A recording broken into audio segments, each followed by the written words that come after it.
សួស្តីអ្នកនរគ្នាថ្ងៃនេះខ្ញុំមកប្រាប់អ្នកនរគ្នាអំពីរបៀបប៊ូ comment នៅលើ Facebook post ជាមួយនឹង website បង SMM ជាដំបូងអ្នកនរគ្នាចូលមកកាន់ Chrome យើងមក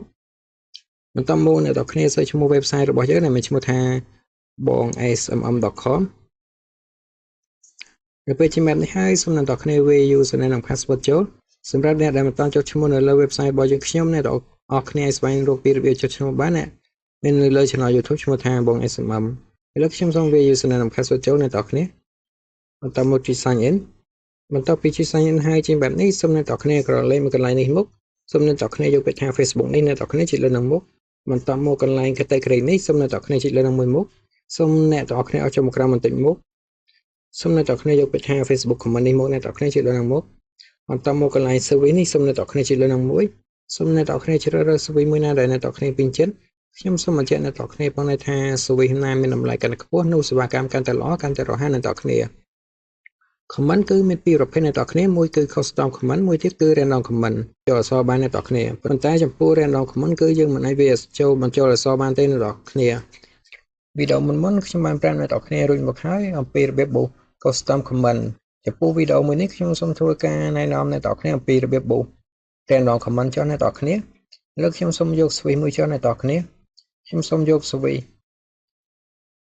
មួយនេះចុះអ្នកនរគ្នាដែលមានឈ្មោះថា Facebook Random Comment នេះសូមចុចលើនឹងមកអ្នកនរគ្នាបន្តមកកន្លែង link នេះសូមអ្នកនរគ្នាចូលទៅកាន់ Facebook របស់អ្នកនរគ្នាដើម្បីយក link មកផាសហើយខ្ញុំសូមចូលមកកាន់ Facebook របស់ខ្ញុំអ្នកនរគ្នានេះ Facebook របស់ខ្ញុំចុចលើ profile មកអ្នកនរគ្នាបន្តមកសូមអ្នកនរគ្នាឲ្យចូលមកក្រៅមករករូបភាពដូចជាវីដេអូមួយណាដែលអ្នកនរគ្នាចង់ធ្វើការប៊ូអ្នកនរគ្នាលើខ្ញុំសូមធ្វើការប៊ូ comment ទៅលើ post មួយនេះចុះអ្នកនរគ្នាសូមចុចលើ3នេះមកយកពាក្យថា copy link មកអ្នកនរគ្នាបន្ទាប់ពី copy link ហើយសូមអ្នកនរគ្នាត្រឡប់ចូលទៅកាន់ website របស់យើងវិញកន្លែង link នេះសូមអ្នកនរគ្នាចុចលើនៅចំមកនឹងជាពាក្យថាប៉ាបែបនេះសូមអ្នកនរគ្នាចុចលើផាសមកអ្នកនរគ្នាបន្តមកកន្លែងនេះគឺជាចំនួន comment ដែលអ្នកនរគ្នាចង់ធ្វើការប៊ូអ្នកនរគ្នាខ្ញុំសូមបញ្ជាក់អ្នកនរគ្នាផងថាចំនួនទាំងតិចគឺ10ឡើងអ្នកនរគ្នាแล้วខ្ញុំសូមធ្វើការដាក់ចំនួន11 comment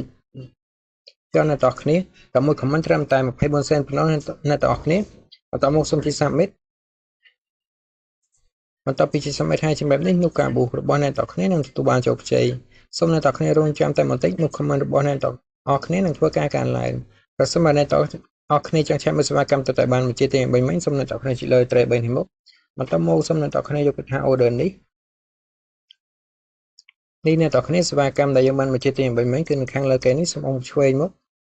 នេះអ្នកនរគ្នាប្រសិនបើចេញពាក្យថា processing បែបនេះគឺសេវាកម្មរៀបដំណើរការឲ្យអ្នកនរគ្នាប្រសិនបើចេញពាក្យ complete បែបនេះគឺសេវាកម្មដំណើរការជោគជ័យ 100% ហើយអ្នកនរគ្នាសូមអរគុណអ្នកនរគ្នាសម្រាប់ការទស្សនាវីដេអូមួយនេះ